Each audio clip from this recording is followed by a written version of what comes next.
what should happen in the country from medical perspective? No, they can't really decide. But you see now what happens here, and it put it out very clearly, the money. You see, that's where it's at. That's where it starts, and that's where and that's where the thing is. And I think from the communication from government, they've said the percentage of healthcare that are being supported by the Americans, not now, but for quite a while, is what probably drove them to that decision. But now that decision in itself, is it positive for the Kenyans? And that's why we have these reactions. That when you're making a decision, despite the money, despite the support, will the consequences of an outbreak be more devastating than the support that we are getting? Would it? Definitely, if there's an outbreak, that would be the case. Yes. And that's the question that need to be answered by the decision maker in this particular process. And that's why we came out to push the idea. So it seems to me that there should be a greater push.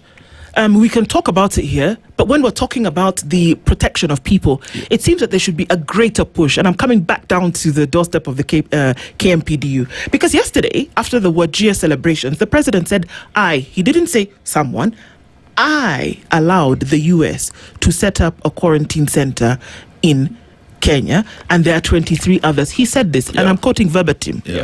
Now, in that place where you could actually say, excuse me, Mr. President, if we deal with a situation where one person is infected and can touch another person and be in the presence of somebody else, we will be dealing with something that we are unable to handle. It's not politics, it's not romanticism, it's the reality. That Kenya right now, because that's the thing about these things, can you see somebody who's in the incubation period of Ebola and know that they've been infected? You cannot. I cannot look at you, you cannot look at me and say this person is infected, because I could still be in the incubatory period. We know this. Now, if you're dealing with such a thing where there could be people milling about, like you said, people who leave that base are sitting having a drink at the end of the day, people are frolicking back and forth with people within bases. We know this happens all the time. Kenya is unable to handle its current medical concerns, without anything else added to it. Those should be the push behind the conversation that we don't hear happening. Who's to push and say, Mr. President, in this case, sir, this could actually be detrimental to the country? I believe that even up to the point that we have this particular court order, it shows that there's consciousness among the public and among the people that they want answers and they want actually responsiveness from the government. And that's why we took a very strong stand on this particular issue. Why?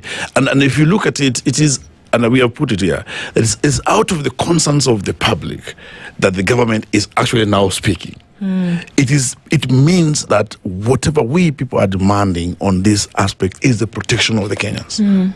Up to the point that we have a court directive over this particular matter. I believe that when government decides to not comply to court orders, that becomes a different issue, because the courts do not give decisions or directives in vain. And whenever orders are given, ideally, they ought to be implemented. And when government or persons in office start by not disobeying, that it encourages the public, the civil, the society, to then look for different avenues to enforce those particular directives.